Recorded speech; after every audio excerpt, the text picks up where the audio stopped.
This is the extended version of the history of the Rajputs. This video has lots of extra information, context, and random rants. If you enjoyed the original shorter version of this video, or one of the other extended versions of videos I've made in the past, I'm sure you also will enjoy this one. The history of the Rajputs. The Rajput warrior community of the northern Indian subcontinent. So the Indian subcontinent is a term I use a lot in this video. It is a region in southern Asia that projects to the south of the Himalaya mountain range and the Hindu Kush mountain range. It includes the countries of Bangladesh, Bhutan, India, Nepal, and Pakistan. Has played a significant role in the region's history. So the red areas on this map represent areas in the subcontinent with Rajput populations in modern times, but also roughly correlates with what it has been in the past. The darker the red means higher density, and the light red means lower. In Rajasthan, in the dark red area of the map, the Rajput population today is around 5 to 15%, but depending on the source, the number varies all over the place. And as you could also see, there are Rajput populations in Pakistan and Bangladesh, and there are also several tens of thousands of Rajputs living in Nepal. Has played a significant role in the region's history for more than 1,000 years. While many kingdoms, confederations, and empires rose and fell, large extended families or clans of Rajput warriors adapted, survived, and persisted. So the Rajput clans throughout the medieval and early modern period consisted of dozens, hundreds, or sometimes many thousands of family members. Within the clan, it was viewed that you had many brothers and sisters. Consequently, it was the norm to arrange marriages between Rajput men and women from different clans, or from distantly related branches of the larger clans. So this social norm is called by anthropologists or sociologists exogamy. The opposite of exogamy would be endogamy, which is you only want to marry within your own social group. Also here, the little cartoon Rajput heads I drew showcase some of the many different types of facial hair that has been common for Rajput people now and in the past. They were often pivotal in restoring order from chaos. So here we have a chaos reference to a painted tabletop miniatures game I used to play a lot back in the day that several people I saw recognize in the comments of the last video, and in case you're wondering, I was an Imperial Guard player. And here I put the numbers 1 through 5 on top of each other, and then pulled them apart as a metaphor for restoring order from chaos. I thought that looked pretty cool. And preserving their people and culture in the wake of destruction. Part 1. Origins. The origin of these illustrious warriors is a matter of intense scholarly debate. So on this one, a matter of intense scholarly debate I think might even be a bit of an understatement. From what I read, even those that generally agree with each other still have wildly varying opinions on some of the finer points. However, I think it is a point worth emphasizing. In cases where there is a group with mysterious or unclear origins, that is not the same as it could have been anyone. Typically, you can narrow down the potential progenitors to a pretty short list, which would include peoples who were active in the larger geographical area in the preceding time period. In some of my other videos, when talking about peoples with unclear origins, from the Near East for example, like the Sea Peoples, you could see some really wild theories in the comments, with very little or nothing to back them up. Like, they came from Ireland, West Africa, Poland, Polynesia, Papua New Guinea, Paraguay, or the Philippines. Even sometimes peoples with clear origins, like the Assyrians. You'll see theories that they came from very far away places like Germany or West Africa. So anyways, wild internet theories aside, and back to the main scholarly theories on the Rajputs. What is broadly agreed upon is that the Rajputs emerged as a social, political, and military force sometime after the collapse of the Gupta Empire. So again here, just to reiterate on the point of scholarly disagreement, why I use the wording sometime after the collapse of the Gupta Empire, because some believe that they emerged immediately after the fall of the Gupta Empire, and some believe that it was a process taking hundreds of years, or that process even started hundreds of years after the collapse of the Gupta Empire. The prominent theories on the origins of the Rajput community can be broken down into 4 broad categories. So in addition to these 4 primary scholarly theory categories that will be discussed shortly, some Rajput clans have religious, mythological, or legendary, depending on your perspective, origin narratives that describe them as being descended from lunar, solar, or fire deities. Some scholars believe that references to heroes emerging from a fire may be a reference to new converts to Hinduism performing a fire ritual, or a non-warrior group in society being inducted as new warriors after performing a fire ritual. 1. They were descended from members of the Kshatriya warrior class of the Gupta Empire. So I got several comments saying I mispronounced this word, and that the K should be silent. So instead of Kshatriya, it should sound more like Kshatriya, I believe, or Kshatriya. Let me know in the comments if I got it right this time, and is Kshatriya pronounced the same in the most commonly spoken languages in India? Kshatriya warrior class of the Gupta Empire that had survived the collapse and later established their own smaller kingdoms. 2. They were descended from foreign invaders who assimilated into Hindu society.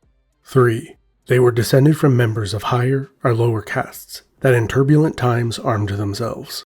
So in addition to priests, farmers, craftsmen, and laborers, nomadic or semi-nomadic pastoralists or herdsmen should have been listed there in the third category, as another non-warrior group within the Gupta Empire that may have changed their form of livelihood when times got tough. I do talk about it later, but it does mildly annoy me that I didn't write it down there, as it is one of the leading theories now.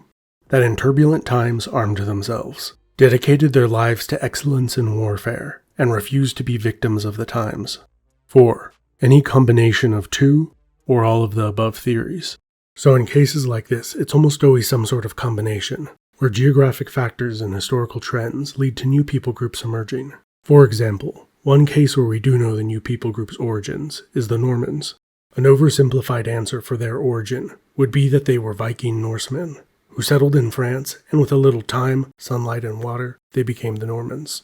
A still brief, but more precise answer would be, the Normans were descended from Norsemen raiders who made peace with the French, converted to Christianity, settled down, and intermingled with the local population of Romanized Gauls and the Franks, who had been the conquering newcomers a few generations before.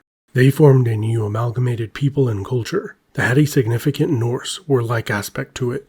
The reason I bring this up is that this is one of the more well-documented of many more examples like it. In Europe, Asia, Africa, and the Americas, there are many examples of invaders assimilating into a local population to form a new group. Though sometimes that group of invaders could be quite small or very large. And that raises the biggest question with number 4. What was the ratio of newcomers to the established population that formed the new group of people? Were the newcomers or the locals the biggest component? And really, to understand any of these theories, one should understand the fall of the Gupta Empire. The Gupta Empire oversaw a golden age in Indian history. Great achievements were made in the realms of science, mathematics, astronomy, medicine, literature, art, and architecture. The Gupta Empire, along with the Mauryan Empire of Chandragupta and Ashoka, which was 500 years earlier, were two of the great Indian superpowers of the ancient world. They significantly affected the culture and society of India for many centuries to come. Wealth poured into India, with long-distance trade routes that reached as far as Rome and China. So, for some wider historical context of what was going on in the rest of Eurasia's major power centers while the Gupta Empire fell in the 6th century. In Europe and Western Asia, the Romans and the Sassanid Persians were repeatedly at war with each other. What could go wrong? Well, the divided and not-so-populous Arabs united and conquered the Sassanid Persian Empire and a large chunk of the Roman Empire at the beginning of the 7th century. In one of history's biggest I-didn't-see-that-coming events. In the East, China was still broken in pieces, but improving. Instead of 16 kingdoms battling each other for supremacy, like in part of the 4th and 5th centuries, there was only 2 or 3 kingdoms battling each other for supremacy in most of the 6th century. And they were briefly united at the end of the 6th century by the Sui dynasty, which gave way to the more formidable Tang dynasty.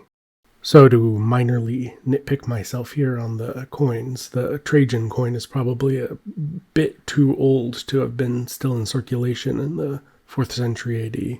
But because I'd already drawn that for another video, and I think the image looks pretty iconically Roman, I thought that'd look good in the video still.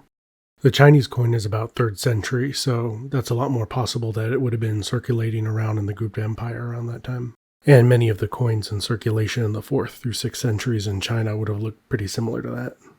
This is a Roman coin contemporary with the Gupta Empire. In the 4th century, as the Gupta Empire was expanding, the Roman Empire, after Julian the Apostate, the Nicene Creed and all that in the mid-4th century, the Roman Empire transformed into a predominantly Christian empire. Consequently, there was a considerable increase in the amount of Christian missionaries and merchants that made their way to India in the 4th century. But they were not the first. Christianity had already been present in India since the 1st century AD, and probably reached there before some of the more distant areas in the Roman Empire. In the 4th through 6th centuries, there would have been Christian communities in the Gupta Empire, and also in southern India, predominantly on the west coast. The Christian communities in India never took off and became gigantic, but they were persistent and long-lasting.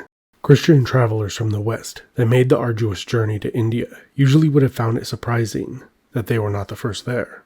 When they said, "I have good news," a possible response they may have received would have been, "Oh yeah, Thomas the baker who lives a couple streets over, he preaches the good news too." It is still a somewhat common misconception that Christianity spread to India much later, in more recent centuries. But in reality, there was a very slow and steady trickle of missionaries and converts that made their way to India, beginning not long after the inception of that faith, which on the whole I believe would have been more similar to a Eastern Orthodox Christianity rather than the later Catholicism and then Protestantism that made their way over to the Indian subcontinent. Also, when did Christianity reach China? Take a guess before I tell you. Waiting. Okay. It was the 7th century, a lot earlier than I think many of you might have guessed. Or did you guess correctly? But it is very interesting to think about the spread of ideas and religions before modern technology, and how that was still capable over great distances. All good things in this world come to an end, and so did the glory days of the Gupta. It's easy to take civilization for granted. All the devices we watch YouTube on, the markets full of food, goods from all over the world, and peaceful times. Often, all it takes is a small number of reckless, narcissistic, entitled morons running the show, incapable of self-criticism, to send things spiraling out of control. Internal power struggles and religious strife was followed by a cavalcade of nomadic invaders. Towns, cities, and temples were razed to the ground. International trade was severed. The economy collapsed. So doing the animation of the gold Gupta coin falling apart was pretty fun, and I'm pretty happy how it turned out looking. And then, there was only war for a time. The largest and most powerful group of invaders was the nomadic Huna people, which included the Kitterites and Alkan Huns. So in this multitude of murderous mounted marauders, there was and is a great deal of confusion in the group names. In many older history books, they'll call the whole group Hephthalites, or Kitterites, or one of the smaller groups that were involved in the incursions into the Indian subcontinent. Generally speaking, the native population called all of them Huna, and the largest and most powerful in the group of Huna was the Alkan Huns, or the Alkan Huna. So to oversimplify and to remember things more easily, just the best way to put things, I think, is all the groups could be called the Huna, or the Huns, and the largest, most powerful, the Alkan Huns. They were related to some extent to the Huns of Attila, who ransacked Europe, and the Hephthalites that ravaged the Sassanid Persian Empire. The Alkan Huns conquered large swaths of the northern Indian subcontinent, while the Gupta Empire fragmented into pieces. The maximum extent of the Alkan Huns Empire is somewhat unclear. Two areas here on the map, for example, that is unclear if the Alkan Huns controlled or had influence over is Gujarat and Sindh. These areas could have been independent from the Huns, or they were only lightly raided, or another possibility is they became tributary vassals. In the Sindh, coins began to display Hunnic tagma on them, which may indicate some sort of vassalage or protection agreement, or it could have been conquered by some other related tribe. And just as a general rule of thumb, I'd say coins alone don't prove domination, but they do prove contact, usually, when you have a high amount of coins present. The Huns established a powerful kingdom in the northern Indian subcontinent that lasted for a few decades. There, they minted coins and began worshipping Hindu deities like Lakshmi, Vishnu, and Shiva. The Huns had already embarked on this process of assimilation when they were in what is now Afghanistan, and had not even firmly established a foothold in the Indian subcontinent yet. While in Afghanistan, they were influenced by both the Sassanid Persian and the Gupta civilizations.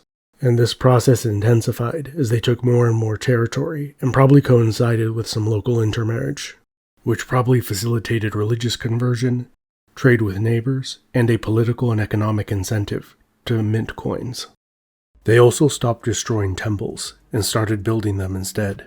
but they ultimately failed at solidifying their control in the region. After being individually beaten time and again, a large coalition of small kingdoms, along with a surviving remnant of the Gupta Empire, decisively defeated the Huna. So to emphasize how difficult it must have been to get this large coalition together to fight the Alkan Huns, was that it took them over 100 years to do it. The Alkan Huns first raided the Indian subcontinent somewhere in the early 400s, and before them, the Kitterites began raiding the subcontinent sometime around 390. So while the Guptas and their many successor states were mired in their many machinations, the Huna faced little meaningful martial might to their mounted marauding mayhem that menaced most. And after successfully cooperating, they all turned on each other again. The most powerful king in that victorious coalition, Yashadharman, conquered his former allies and briefly united the northern Indian subcontinent. So, Yashadharman's very large empire was very short-lived. Between 528 and the 530s AD, he conquered a massive empire, after which he erected a large pillar with an inscription saying how cool he was and all the places he conquered. Then, he spent the last 5 to 10 years of his reign losing all the territory he had conquered, before he died and it all fell apart again. So there, instead of writing, before he died and it all fell apart again, I should have said something like, then it all fell apart again before he died. So the later Guptas in the blue here, they lasted all the way up until 750 AD in the 8th century. Their territory shifted all over the place, south, north, east, west, and a lot of the time they were other states' vassal states. So their dynasty lasted all the way till 750 AD, but not as a fully independent sovereign state a lot of the time. The defeated Huns retreated to the periphery of the subcontinent, in the west and in the north. There, they established bases of operations from where they raided and invaded from. For more than a century, they remained a constant destabilizing factor. So after the fall of the Alkan Huns Empire, they withdrew to Kashmir.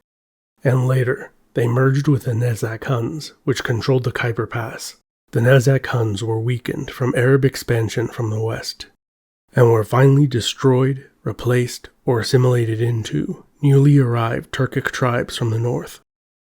In the early 7th century, the Indian king, Harshavardhana, established a powerful empire, and even sent an embassy that reached the imperial Tang Chinese court. Harshavardhana is a fascinating historical figure. In the middle of a long, chaotic, violent trend of social and economic decline, Harshavardhana, more commonly just called Harsha, completely changed the trajectory of the region. Not only was he militarily successful, but he was also a great administrator. He did numerous reforms at all levels of society to promote trade and religious harmony within the different populations within the empire. He was a prolific patron of arts and literature, which had gone largely neglected since the decline of the Gupta Empire. In addition to being an adept warrior and administrator, Harsha was also a playwright, and he wrote the 5-act epic play Nagananda, which extols the virtues of self-sacrifice. During his single reign, it seemed that the northern Indian subcontinent had gone from terminal decline to almost on the verge of a golden age. In the argument for and against the great man theory of history, Harshavardhana is an interesting case study. Basically, great man theory purports that exceptional individuals shape the course of history. The counter to great man theory is that larger societal and economic and cultural dynamics shape the course of history more than individual leaders. In Harsha's case, he seems to have been able to have reversed all the larger negative trends in his region. But despite his best efforts, after his lifetime, the larger trends in the region that were negative seem to have continued unabated. So which do you believe is more important in historical trends? Great individuals who shape history, or economic, military, and social trends in society? But by the time the Chinese reciprocated and a Tang ambassador reached India, Harsha's empire had already collapsed.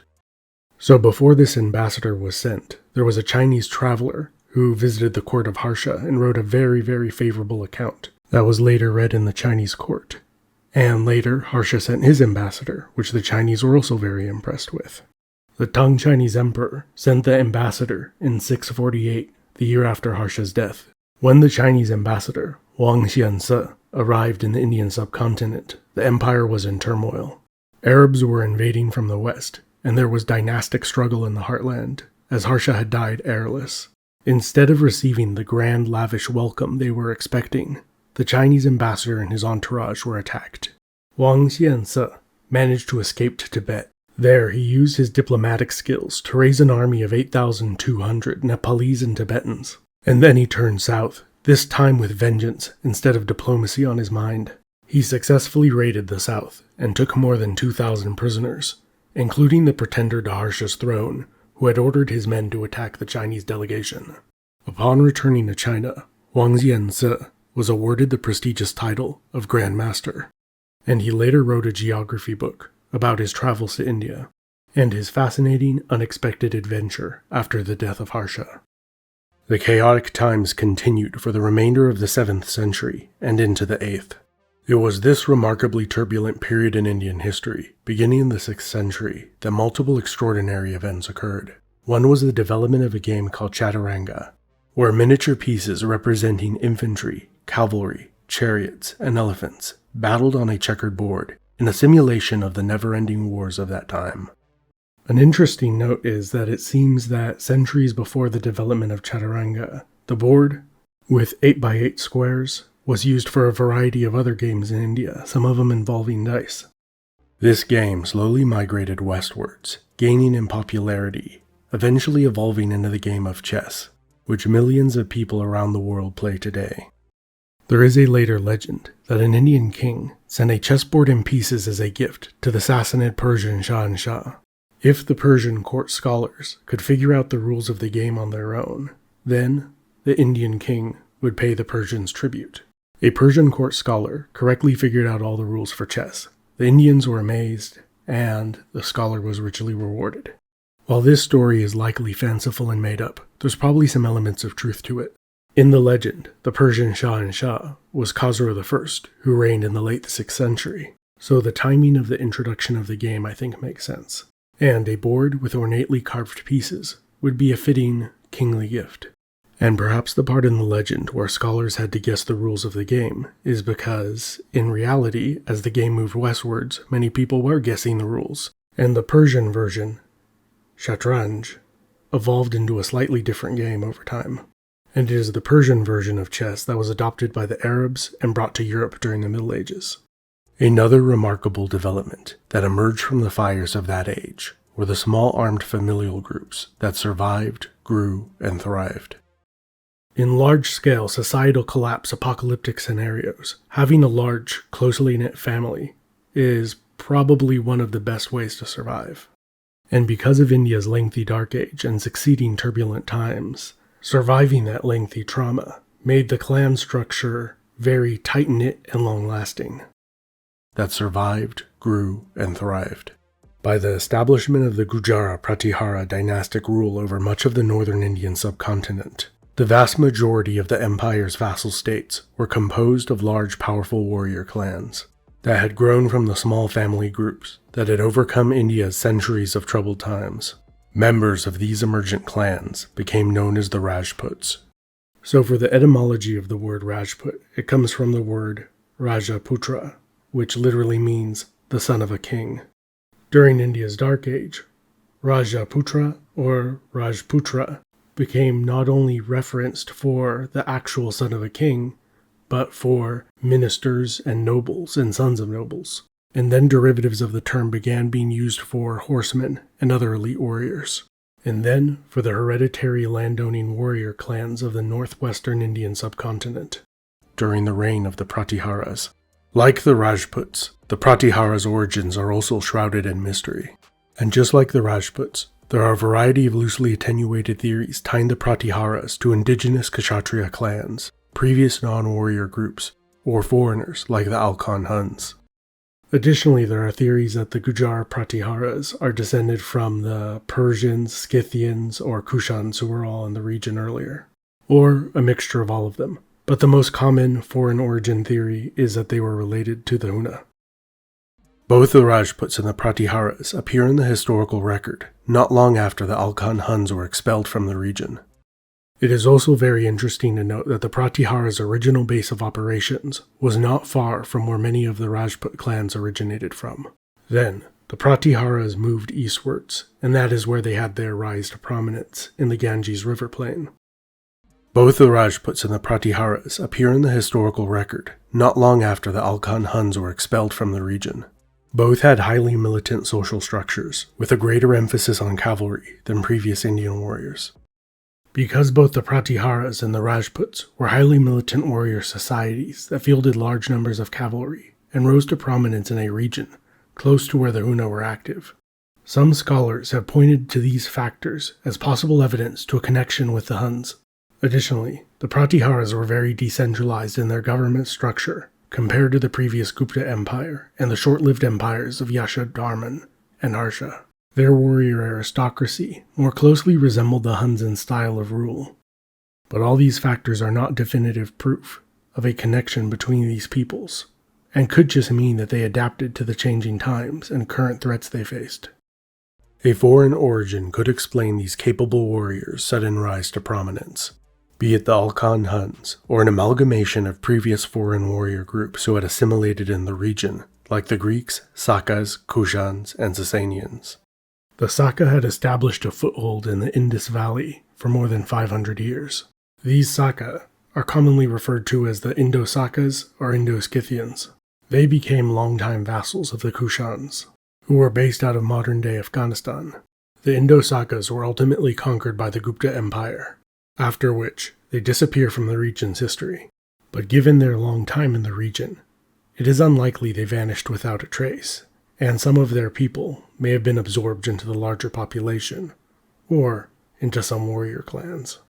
The Sassanid Empire had a very long on and off again presence in the Indian subcontinent, but their rule there was primarily a military and administrative one, and of any limited Persian colonization in the region, they tended to stay in the Indus Valley region and retained a Persian culture for many centuries to come. So any link to them and the Gujar Pratiharas or the Rajputs seems to be pretty attenuated. Greeks were also present in the Indus Valley for hundreds of years. Some have speculated there being a link between them, the Pratiharas, and Rajputs, but their presence there had largely petered out and dissipated centuries before the rise of the Gupta Empire. Consequently, any link to the Greeks is probably very minor at most. So of all these foreign groups, a link to the Huna and the Saka seem most likely, because of recency and the scale of their migration and conquest. However, overall there is little conclusive evidence to support a predominantly foreign origin, which was the dominant academic theory in the past. And the further you go back into the past, the theories on different people's origins was usually pretty simplistic. Especially in the 19th and early 20th centuries, most narratives were pretty simple. Group A moved to place B, and now they're called C. For example, in some older history books I have, it simply states, some of the Huns migrated into India, settled down there, and became the Rajputs. Or in another book, I think from around the 1960s, it says that the Rajputs were descended from the Hephthalites, or White Huns, and later the Alkan Huns. And finally, in more recent times, the orthodoxy has a more nuanced approach, where new people groups have a mixture of different foreign and indigenous groups. This is not always the case, but it generally is. One example to the contrary would be the Boers of South Africa, who are descended almost entirely from Dutch people. So in this example, you could say there were Dutch who came from the Netherlands to South Africa and became the Boer ethnic group. There are other examples, but generally, when there are a new people group in a region, the origin of them is a little more complicated. Modern historical scholars tend to favor indigenous origin theories for both the Pratiharas and the Rajputs. There I should have said, tend to favor predominantly indigenous origin theories, adding the word predominantly, because almost all, but not all, believe there is some foreign element. In addition to different social classes among the settled population being inducted as new Kshatriya warriors, obscure pastoralist tribes living on the periphery of the Thar Desert, moving in to fill the power vacuum left in the wake of the Huns' destruction, has been proposed as a theory, and could explain the emergence of the Rajputs and Pratiharas. An interesting point to note about the Thar Desert here is that around its periphery, warlike and hardy people have lived there throughout Indian history, which is often the case for regions that are difficult to live in, that also happen to be near regions that are bountiful and prosperous, and could explain the emergence of the Rajputs and Pratiharas. Some have also proposed that these two groups were the same, or related. Whether or not they were related, it was under the Gujara Pratiharas that the Rajputs rose to prominence.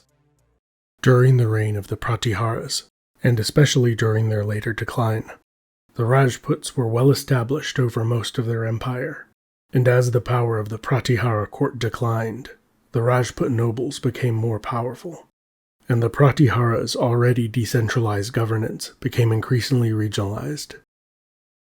During a prosperous 9th century of expansion, the Pratihara Empire found itself surrounded by 4 hostile, expansionist, and capable foes: the Rashtrakutas in the south, the Pala Empire in the east, Arab states in the west, and nomadic Turkic tribes in the north. During the height of the Pratihara's power, an Arab chronicler described the Pratihara king. The ruler has 4 armies, according to the 4 quarters of the wind. Each of these number 700 or 900,000 men. He has large armies in the garrisons in the north and in the south, in the east and in the west, for he is surrounded on all sides by warlike rulers. Another Arab chronicler commented, "The ruler of Gujara maintains numerous forces, and no other Indian prince has so fine a cavalry. He is unfriendly to Arabs, still he acknowledges the king of the Arabs as the greatest of rulers. Among the princes of India, there is no greater foe." The Gujara Pratihara king, having 4 armies numbering more than 700,000 men, for a total combined army of approximately 3 million men, is likely a wee bit of an exaggeration. Maybe it was an excuse to justify why the region wasn't conquered by the Arabs, saying, "There's just too many of them." But in any case, I would speculate it is likely the Gujara Pratihara king was still able to field hundreds of thousands of men in his armies. Such a large mobilization would have been necessary, because just like the Arab chronicler said, for he is surrounded on all sides by warlike rulers. At the beginning of the 10th century, in 916, the Rashtrakutas sacked the Pratihara's capital city. The Rashtrakutas were accomplished seafarers that traded regularly with the Arab world and the east coast of Africa. They had a complex rivalry with the Pratiharas where sometimes they were friends and other times they were bitter enemies. But their final conflicts with each other sent both dynasties in a terminal decline. Despite this disaster, the Pratiharas were able to retake their capital and successfully prevent the bulk of their territory from being annexed by any of their adversaries. However, in defeating external threats, the Pratiharas failed to maintain internal unity. Central authority eroded, as local, predominantly Rajput rulers took the lead in defending their land from the enemies that most threatened their particular region. One by one, the Pratihara's vassals ceased to recognize their rule, which was out of touch with their subjects' own rational self-interest. After their capital city was sacked, they understandably became very concerned about protecting just their capital city, while regions in the northwest were more concerned about protecting their land from Arabs or Turkic incursion, and regions bordering the Rashtrakutas were concerned about them, and so on. The Pratiharas were unable to subdue their rebellious vassals. Rather than abruptly collapse, their empire was disassembled piece by piece, which, as the collapse of empires go, being disassembled is not the worst way to go. Falling apart into smaller, more efficient pieces is infinitely preferable to a rapid collapse and enemy invaders overrunning your cities. Until they were little more than a city-state. Beginning in the mid-10th century, the northern Indian subcontinent was dominated by a host of Rajput clans that had just become fully independent, which these Rajput clans would have been de facto very close to fully independent for a long time before. On the local level, probably very little changed, and I would assume the biggest practical difference would be that Rajput warriors were no longer mobilized into a larger national army, and instead, each clan focused on protecting where they lived. Part 2. Age of the Rajputs. Rajputana, land of the Rajputs, is the historical region that roughly corresponds to the modern Indian state of Rajasthan. Before and after the reign of the Pratiharas, it was from this region that the Rajputs slowly extended their influence and control, into the salt marshes of Kutch, Gujarat, the central Indian highlands, and large parts of the Indo-Gangetic Plain, which was and still is one of the most densely populated regions in the world. Today, the Indo-Gangetic Plain that stretches from Pakistan in the west to Bangladesh in the east is home to more than 800 million people. For context, that is approximately double of the 400 million people that live in the Yangtze River Basin in China. Just for reference, this region is similar in size to Britain, France, Germany, Poland, Austria, Hungary, and Ireland combined. And you could probably squeeze a couple other little countries in there too. Maybe Belgium, Switzerland, or Montenegro, or at least Andorra and a couple Monacos. As demonstrated by the centuries of history following the collapse of the Gupta Empire, this very large and populous region was extremely difficult to manage and keep any semblance of unity. The Rajput solution to this persistent and troublesome problem was to not even try, which sometimes in life, the simple, elegant solution is best. In terms of cost-benefit, the cost of having less well-organized and large military resistance to outside threats was offset by less waste, fraud, and abuse at the top of society, and an end to the large-scale dynastic civil wars that had plagued the northern Indian subcontinent for centuries. There was still military conflict and squabbling among the clans, but it was on a much smaller scale. There could have been more wars, but they were less damaging wars. And over time, the small wars between clans became more like ritualized duels that did less damage to society and the economy.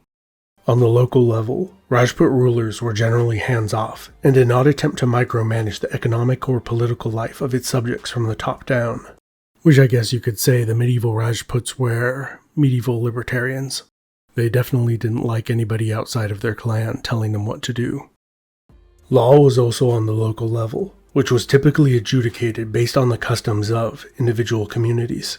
So adjudication is the process where whoever's judging a matter or dispute reviews the evidence, hears the arguments, and comes to a decision. On the macro level, Rajput states were very decentralized, with little administration. One of the vestiges of bureaucratic administration that did exist was the recording of land grants and the reciprocal obligations of the grantor and the grantee. These records were typically recorded on copper plates and stored in, I believe, temples, but I could be wrong on that. In medieval India, there were around 30 to 40 prominent Rajput clans. In addition to this, there were many largely autonomous subdivisions within each clan, which over time could become its own de facto independent clan. So like it says in the caption I wrote here, some of the most prominent medieval early modern Rajput clans that founded significant kingdoms and states. So this is not all the clans.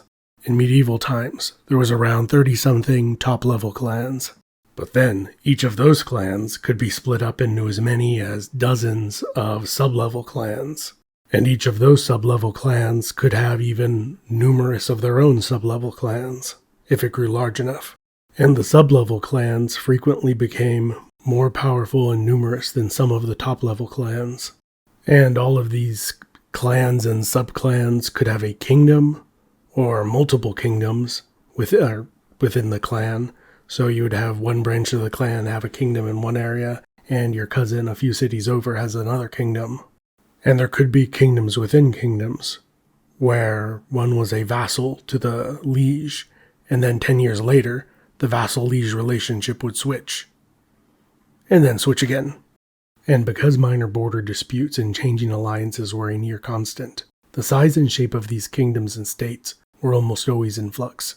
So to say the situation was complicated would be an understatement. Also, on the original shorter version of this video, I saw many comments from people from the Chahamanas or Chauhan clan in the comments, so big shout out to you guys and thank you very much. At the head of a Rajput state, a sovereign's power was structured differently depending on the clan or region. Many clans were ruled by a hereditary monarchy. Rajput kings were expected to fulfill their religious duty by displaying the principles of Dharma, which meant that they had to be honorable, courageous, and chivalrous, and above all, to protect their subjects. Upholding the ideals of honor, courage, chivalry, and protecting one's subjects was sometimes interpreted differently by different kings. while in other clans, the monarch chose his successor or ruled alongside a council of elders. As was the case with a few Rajput states, there was no monarch. Instead, the elders of the clan voted on political issues in a type of republic called a Gana. Voting could mean all landowning males collectively making a decision, or representatives from each sub-branch of the clan, debating and voting on their course of action. At the core of Rajput clan social structure was a hereditary political status based on a system of land grants. A difference between this and European medieval feudalism is that within the clan, it was all kept within the family, while in European feudalism, there were many competing noble families within each kingdom, while in Rajput kingdoms, all the powerful positions were filled with the Raja's family members. Because of their practice of exogamy, all the males within the clan were related, while their wives were from a variety of different clans. The extended family of the clan was very loyal to itself. The advantage of this over European feudalism was the feudatories were more loyal to the sovereign, making rebellion less commonplace. On the other hand, the disadvantage of this system compared to European feudalism was the kingdom the close-knit family clan controlled was more distrusting of outsiders, which led to more conflict. So, more peace at home and more strife with the neighbors. A ruler would grant large tracts of land to his closest followers, who in turn granted land to their followers, and so on. In return, regular military or financial payment was made to the grantor of the land.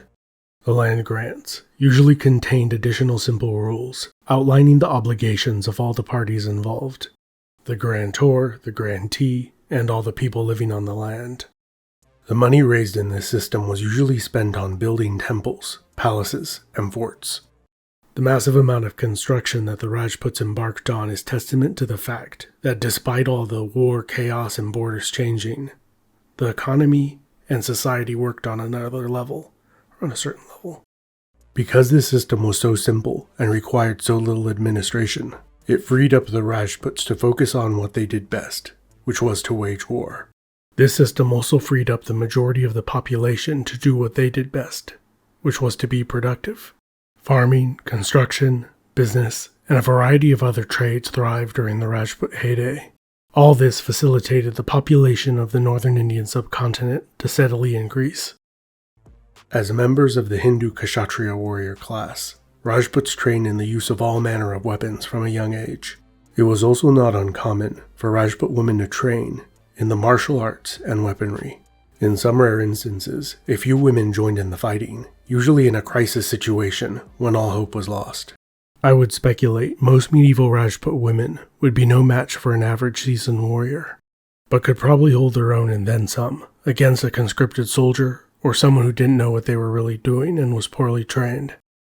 In one example, a Rajput queen led her deceased husband's ill-fated army into battle atop an elephant. At the age of 39, Rani Durgavati fought the Mughals in a battle that was fought over the course of 2 days. She was wounded twice. The second time was by an arrow that hit her in the neck, and then she took her own life with a dagger and perished alongside her ill-fated army. An extreme but more common response to impending defeat in battle was for Rajput women to self-immolate rather than face the dishonor of being captured by enemy soldiers. So on a few comments on the initial iteration of this video, I read some comments of people saying self-immolation was never the practice in wars fought between opposing Rajput states, but was only done when faced with the prospect of being captured by non-Hindus, particularly the Arabs and later Turkic peoples that introduced a new faith to the Indian subcontinent. I couldn't find any examples to the contrary, so I think that sounds like it's probably true, but if you know any examples to the contrary, leave them in the comments below. In peacetime, women's more typical pursuits would be in the realms of embroidery, literature, painting, and music. In comparison to many other cultures of medieval to early modern times, Rajput women frequently were literate, and in addition to men wrote many stories, songs, and poems. Often, when a woman's role in the past is discussed, some important factors are frequently left out. Importantly, a woman's role compared to a male of the same class's role, where a Rajput woman had some flexibility on what she spent her time on. Her brother was expected to spend his life training and preparing for war. And if he was a young 16-year-old, for example, he was expected to fight full-grown men in battle at a relatively young age.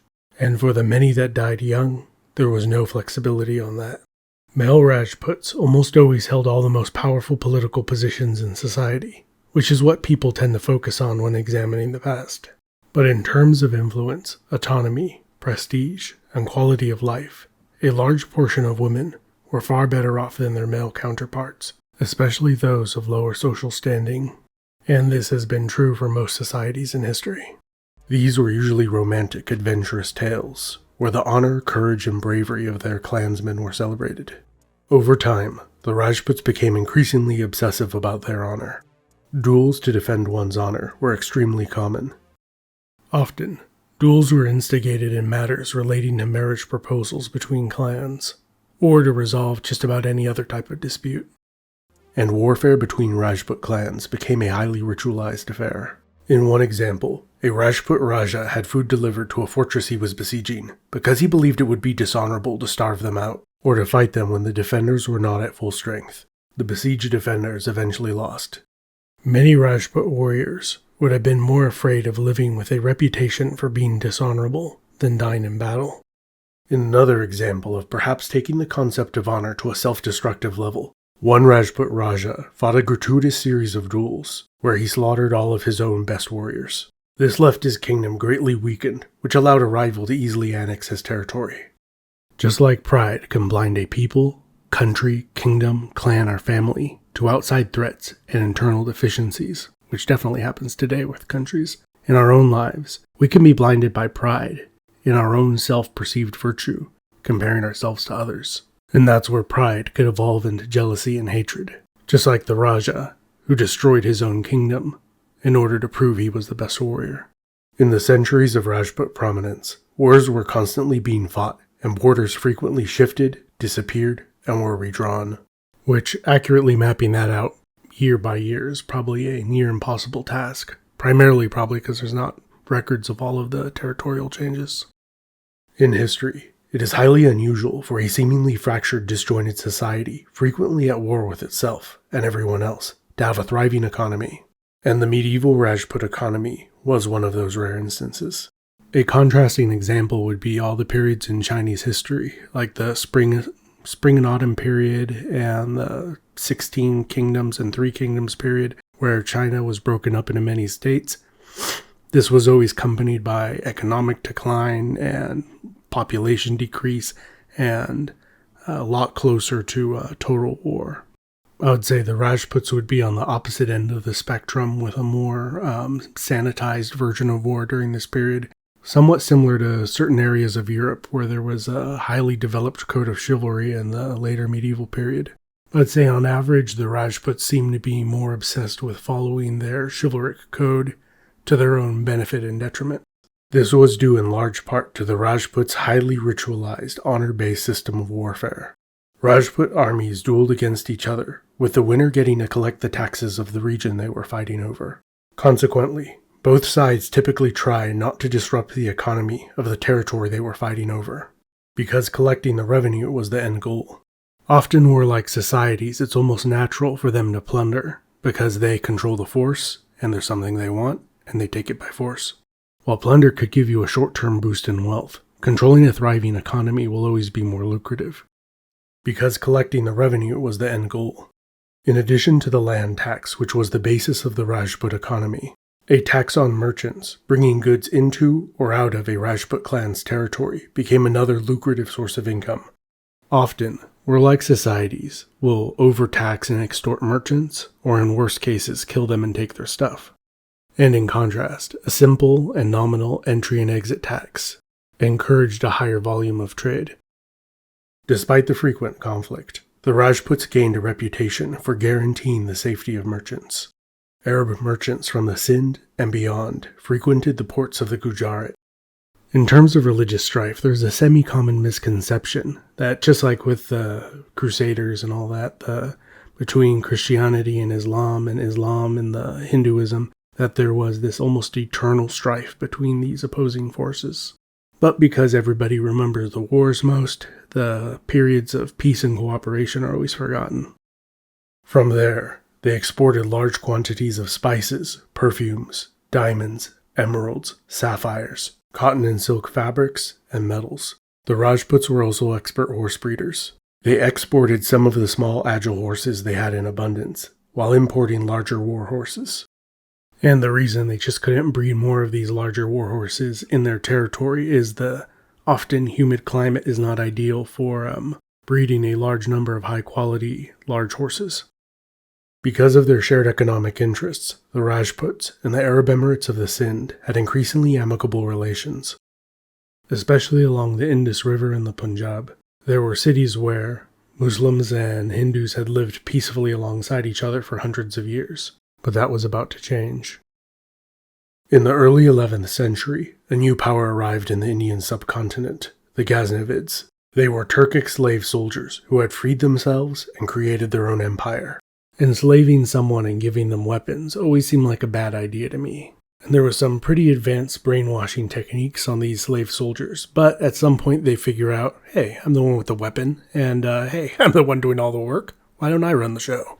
And there's many examples of this going bad. There's the Mamluks in Egypt, there's the Janissaries in the Ottoman Empire, there's in the Shang dynasty in China, they armed slaves, and that also turned out bad. Slavery's bad. But handing out weapons to your slaves, that's just suicidal. The Rajputs, in particular Boja of Malwa, was able to halt Ghaznavid expansion. During Boja's 45-year reign, he carved out possibly the largest Rajput kingdom ever in terms of territorial size. His neighbors to the east, the Chandelas, at the height of their power, would have had a much larger population.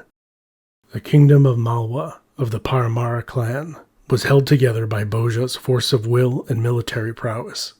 Shortly after his death, his kingdom lost the vast majority of its territory to his neighbors who he had successfully defeated in his life.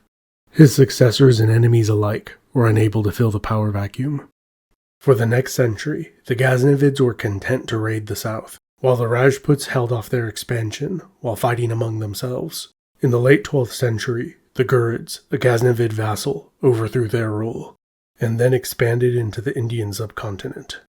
The Ghurids were natives of what's now Afghanistan. They were tough mountain people of either Tajik or Pashtun ethnicity.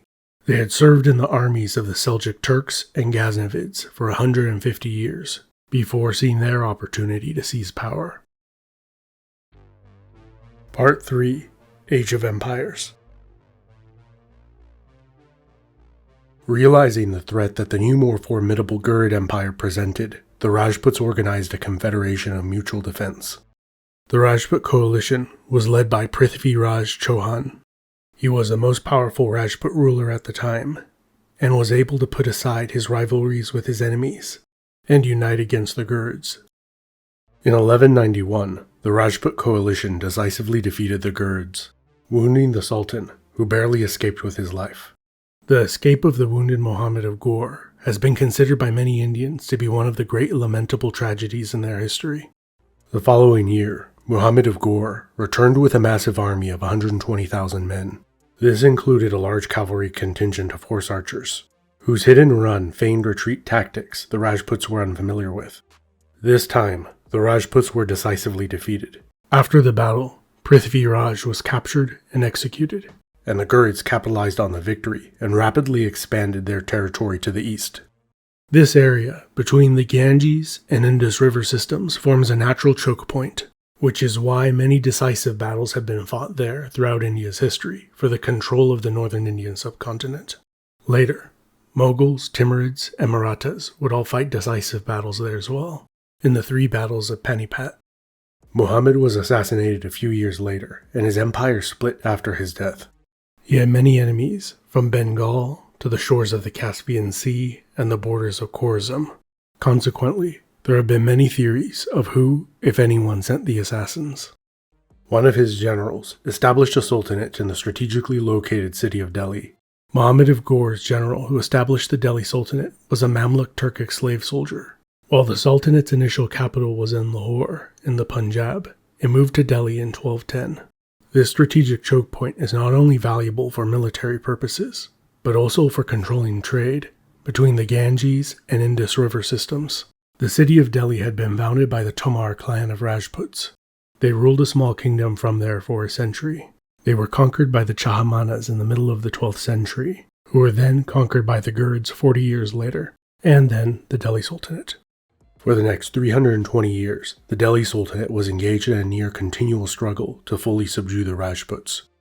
During the reign of Alauddin Khalji, a Mongol invasion was repulsed. So on the larger geopolitical level, shortly after the death of Kublai Khan and the breakup of the Mongol Empire, the Chagatai Khanate launched several campaigns that ultimately failed against the Delhi Sultanate. And then Alauddin invaded Rajputana. There, the Rajput Maharaja Ratna Simha fought Alauddin during the siege of Chittor for 8 months, before the Sultan's forces were able to storm the fortress. The Rajputs were cut down to the last man, while their wives self-immolated. Later, in the 1500s, an epic poem called the Padmavat was written about the siege and the events surrounding it. In the poem, the Princess Padmavati has a talking parrot. Her father is annoyed by the parrot and orders that the parrot be killed. Instead, the parrot escapes, and eventually the parrot becomes the pet of Ratna Simha of Mewar. The parrot keeps telling his new master how beautiful his old master was. So the king embarks on a voyage searching for who the parrot tells him is the most beautiful woman on earth. A bunch of adventures ensue. He finds her, falls in love, gets married, brings her back to his kingdom. Then, Sultan Alauddin hears that the king of Mewar is married to the most beautiful woman in the world. So Alauddin thinks, I gotta get me one of those. So he marches his army across the desert and besieges Chittor Fort. All the defenders die, and his prize is ashes and no new wife. In 2018, there was an Indian movie that came out based on the Padmavat. I thought it was a pretty entertaining movie, but there's no talking parrot. Alauddin continued to conquer most of the Indian subcontinent, which, conquering as much as he did during his 20-year reign, is a pretty monumental feat, and a very rare one in Indian history. Alauddin ruled with an iron fist, and punished, persecuted, or massacred any group that he viewed as a threat to his power. After his death, his successors continued to expand the Sultanate's territory for a few more years. Then, a civil war, Rajput rebellion, and an invasion by the Turco-Mongol warlord Tamerlane sent the Sultanate into terminal decline. By comparison, the brutality of Tamerlane would have made Alauddin seem like a nice guy. While expanding his empire, Timur slaughtered the entire population of villages, towns, and cities. If you would like to know more about this not-so-nice fella, I made a video about him, which you can check out on my channel. For the next century, the resurgent Rajput Confederacy successfully battled the Delhi Sultanate, becoming the strongest power in the Indian subcontinent. While they were the most militarily powerful, both the Delhi Sultanate and the Vijayanagara Empire in the south would have been more wealthy. Then, another group of mixed Turkic and Mongol ancestry, the Mughals, arrived. So these guys were mixed Turkic and Mongol by ethnicity. Culturally, they were pretty much Persians, and through intermarriage over time, they pretty much became Indians, and or Pakistanis. I also made a video about them if you would like to learn some more about these guys. After the Mughals conquered Delhi, they came into contact with the Rajputs. Initially, the Rajput Confederacy held off the Mughal advance under the leadership of Rana Sanga. Even the Mughals praised Rana Sanga, calling him the greatest Indian king and bravest of all the Rajputs. Some Muslim contemporaries referred to him as the Hindu emperor. Under Rana Sanga's leadership, the Rajputs were the most united they had been in over 300 years. Since the times of Prithviraj Chauhan, Rana Sanga was blind in one eye, had lost a hand and had a crippled leg, and many other injuries. But while his body paid a heavy price, he was victorious in at least 18 pitched battles, some legends putting the number as high as 100. However, his long winning streak came to an end at the Battle of Kanwa, where the Mughals heavily employed gunpowder to defeat his army. During the battle, Sanga was wounded and became unconscious. His men rescued him, and when he regained consciousness, he vowed revenge and to conquer Delhi. Some of his nobles wanted to avoid another conflict with the Mughals, so they poisoned Sanga. Like the old saying goes, bad times show you who your real friends are. And unfortunately for Rana Sanga, he was surrounded by at least a couple weasels who were there just for the good times, and not the bad. During the reign of Akbar, the Mughals conquered Rajputana, and then all of the northern Indian subcontinent. During this process, many Rajputs fought to the last man, while their wives committed jauhar. After battling the Mughals, other Rajput leaders sought to ensure the survival of their people, and when offered peace on favorable terms, including marriage alliances, it was accepted. After many centuries of holding back the tide, some clans acted in their own self-interest. In addition to being honorable and courageous, Rajput rulers had a divine mandate to protect their subjects.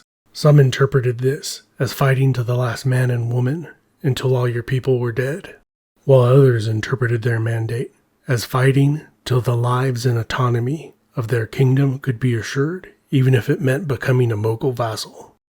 Amar Singh of Mewar negotiated one of the most favorable treaties, after he and his father, Maharana Pratap, had fought the Mughals for decades. The treaty stipulated that the Mughals would return some of their lost territory.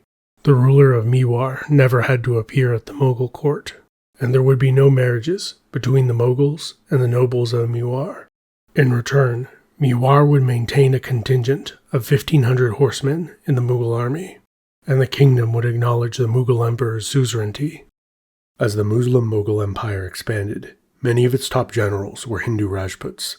Some Rajputs were even appointed subadars, governors, who ruled regions on behalf of the emperor.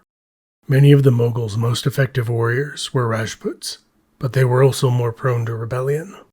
The Mughal Empire reached the height of its territorial expansion during the reign of Aurangzeb. It was also during his reign that an increasing amount of discrimination against the majority Hindu population of the empire became public policy. Up until this point, compared to the earlier Delhi Sultanate, the Mughals had been more tolerant. Aurangzeb demolished temples and levied a tax on Hindus who did not convert. Consequently, many previously loyal Rajputs rebelled. And just to reiterate what I put up here in the caption, Rajput rebellion occurred throughout the Mughal imperial period, but intensified under Aurangzeb. They made an alliance with the anti-Mughal Maratha Confederacy, based out of the Deccan Plateau. While the Rajputs excelled at slugging it out in a pitched battle, the Marathas were masters of hit-and-run tactics and siege warfare. While the Marathas and Rajputs were defeating the Mughals, a criminally capitalist corporate cabal captured Bengal. So, the criminally capitalist corporate cabal that captured Bengal was the British East India Company. A couple people in the comments from the initial video thought I was saying that about British people in general, but no, I was saying that specifically about the British East India Company, who were criminals. A couple other commenters interpreted what I said here as that I was inferring that the British East India Company's conquests in the Indian subcontinent was somehow worse than the previous conquerors, because I used the word criminal and I used the word perfidious, which I'll get to in a second. They said, they are just the same as all the other conquerors in a long line of conquerors. But I disagree. They were not the same as the previous conquerors. They are not worse than all that came before them. Being conquered by the Huns would have been awful, and Tamerlane would have probably been the worst to have been conquered by. The British East India Company's conquest is very different compared to all the nomadic hordes that came before, who conquered, slaughtered, settled down, colonized, intermarried, and were ultimately absorbed by India. In contrast, the British East India Company was a company with shareholders that paid dividends. In some years, they paid huge 10-40% dividends. In their heyday, the British East India Company had more soldiers in their private army than the entire army of the British Empire. As someone else commented on the last video, he said something to the effect of, "I'm from India, and I hate the British East India Company, but I gotta admit, what they did was pretty impressive." And well, yeah. A company with some ethical issues, conquering the entire Indian subcontinent and exploiting its massive population for its shareholders' profit is a jaw-dropping historical precedent. I'm sure some CEOs and companies today would love if they could run their own country and have their own private army. Let me know in the comments if you think in the future any companies will do so. Or will they achieve their goals through more perfidious means? The British East India Company's private army of perfidious pilfering profiteers pillaged their path into war with the Maratha Confederacy. The British East India Company's private army of perfidious pilfering profiteers.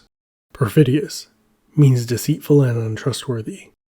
The British East India Company's practice of pitting enemies and potential rivals against each other and installing decadent puppets in positions of authority, creating a false sense of autonomy, all while extracting resources and exploiting local labor at bargain basement prices, sounds pretty perfidious to me. The company also bought and sold human beings, and started a war with China so they could sling some more dope. So all this prattling on about the British East India Company was and is intended to bring spotlight to the fact that this was a very bizarrely different form of conquest than what had come before.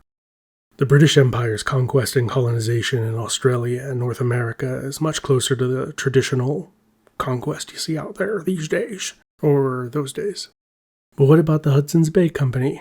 And sought to place their own princely Peshwa puppet on its throne. So initially, the Maratha Empire was ruled by a Chhatrapati, a position similar to an emperor. That became a ceremonial rule, and his prime minister, or Peshwa, became the real leader in the country. And the Peshwa became a hereditary position. The British East India Company found a deposed Peshwa. They signed a treaty with him, stating if they returned him to his throne, they would get some of his land. They proceeded to fight 3 wars against each other. So, the British East India Company lost the first war, gained a bunch of territory in the second war, and pretty much finished the deal in the third. In the third conflict, the British East India Company exploited hostile relations between the Marathas and the weakened Rajput states. They convinced the Rajput states to not get involved, and to accept the Britishers as the premier power after the war with the Marathas was over. So Britisher is a real word. That's kind of cool. I first saw people using that word in the comments, and then I Googled it and was like, oh, well, that's kind of interesting. In exchange, they promised the Rajputs protection and autonomy. Afterwards, under the company and British rule. In 1857, there was a mass revolt against the British East India Company that lasted for a year and a half. While there were some Rajputs that participated in the rebellion, most did not. After the rebellion, during the British Raj, Rajputs and other Indian ethnicities that mostly didn't rebel were heavily recruited into the British military. Rajput authority was slowly eroded, though they did exercise a greater deal of autonomy compared to most other regions in India. Following Indian independence, the 22 Rajput princely states chose to join the new country. They were given 3 options: to join Pakistan, to join India, or remain independent principalities. They formed the state of Rajasthan, which today has a population of more than 78 million people. Rajputs continue to be an important part of Indian society, as they have been since after the fall of the Gupta Empire. This has been Epimetheus. Thank you so much for watching. I hope I pronounced things right. If you're a Rajput or from India, I would love to read in the comments of what do you believe is the most interesting or unique thing of Rajput society and culture today, or just a fun fact. Or if you are just learning about the Rajputs, what do you find interesting about Rajput history? And a tremendous thanks to my patrons who help make videos like this possible. Congratulations, you made it to the very end of this very long video. You are awesome.